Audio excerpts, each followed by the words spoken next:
Anxiety is nothing more than your mind traveling to a future that hasn't happened yet and sending fear back to a body that is perfectly safe right now. You are not broken. You are not weak. You are simply lost in time.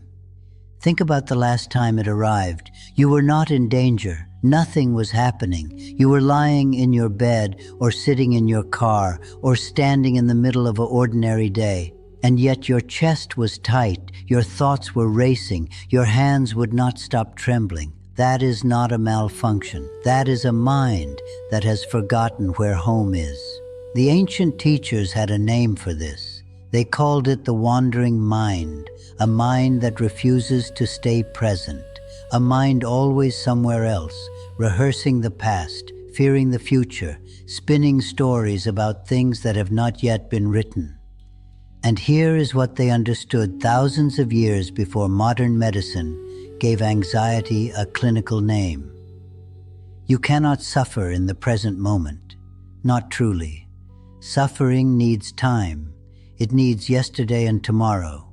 It needs the weight of what already happened and the fear of what might happen next. But right now, this exact moment, as you hear these words, nothing is asking you to fall apart. The danger your body is responding to does not exist yet. It may never exist at all. I want you to notice something. When the anxiety comes, ask yourself one question. Where is my mind right now? Not your body, your mind, because your body is here, breathing, heart beating, safe. But your mind is somewhere in the future, standing in a room where a conversation goes terribly wrong, opening an email that destroys everything, watching something you love slip through your hands before you ever had a chance to hold it. And your nervous system, which cannot tell the difference between what is real and what is imagined, responds to that story as if it is already happening. Your heart races for a meeting that is 3 days away. Your stomach turns for a conversation that may never happen. Your body fights a war that exists only in your thoughts. This is not weakness. This is a survival system doing exactly what it was built to do. Protect you. But it was built for tigers, my friend. For real, immediate physical danger, not for emails, not for rent, not for the silence of someone you love. So how do we come back? Not by fighting the mind, never by fighting it. When anxiety rises, most people do one of two things. They try to force the thoughts to stop, which is like trying to hold water in your hands, or they follow the thoughts deeper into the spiral, which is like walking into fog and expecting to find light. Neither works. What works is this. You notice, you witness. You say to yourself quietly without judgment, my mind has traveled. It is not here. It is somewhere in the future, writing a story that has not happened yet.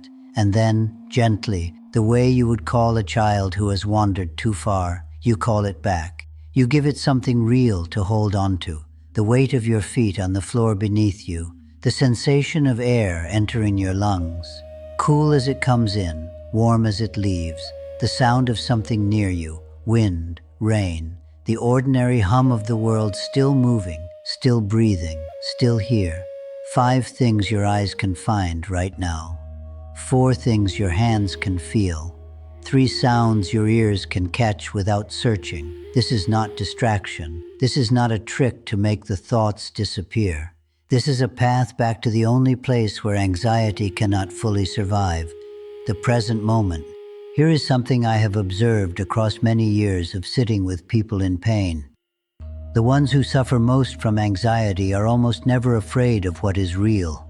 They are afraid of their own imagination. And the imagination, left without direction, always writes tragedy. It does not write the version where the conversation goes well.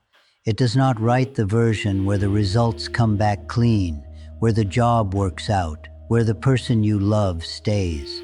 The untrained mind defaults to the worst version of every unwritten story. Why? Because it is trying to protect you. It is preparing you for impact.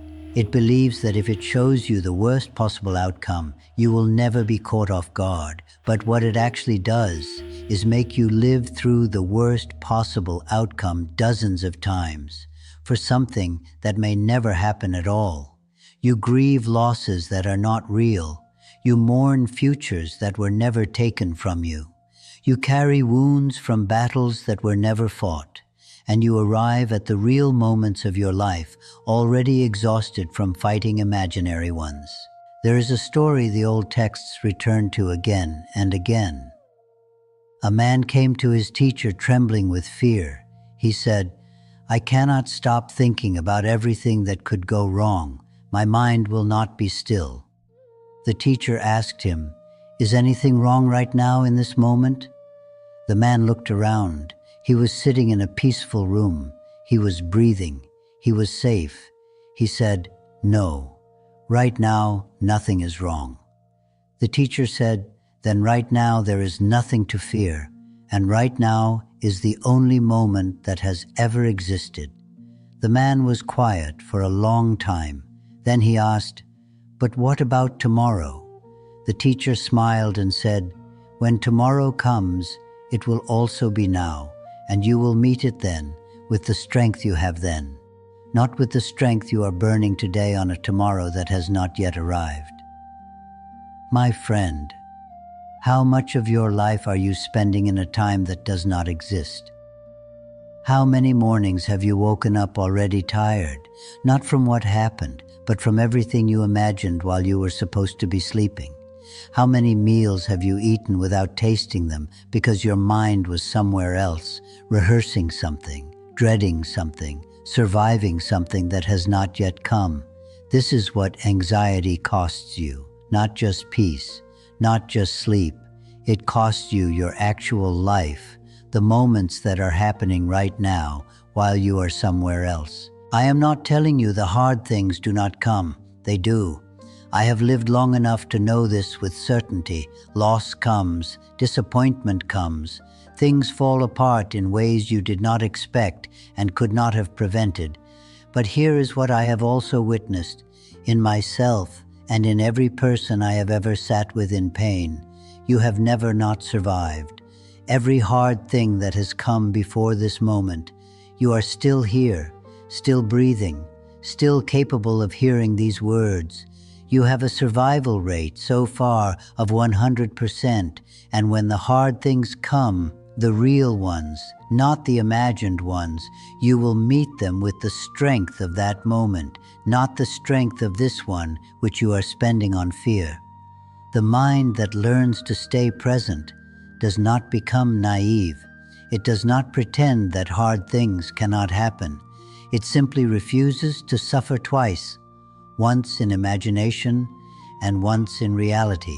So the next time anxiety arrives, and it will arrive because you are human, and this is part of being human, before you fight it, before you run from it, before you reach for anything to make it stop, sit with it for just one breath. Ask, where is my mind right now? What time is it living in?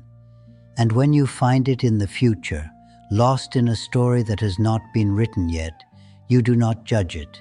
You do not shame it. You simply say, that is not now. Come back, breathe in, feel your feet on the ground. You are here. The air around you is asking nothing from you except to breathe it. This moment, right now, exactly as it is enough. You do not need to solve tomorrow today. You only need to be here. The mind that learned to wander can learn to return. Not perfectly, not always quickly, but every time you call it back, every single time, you are not just finding peace for today.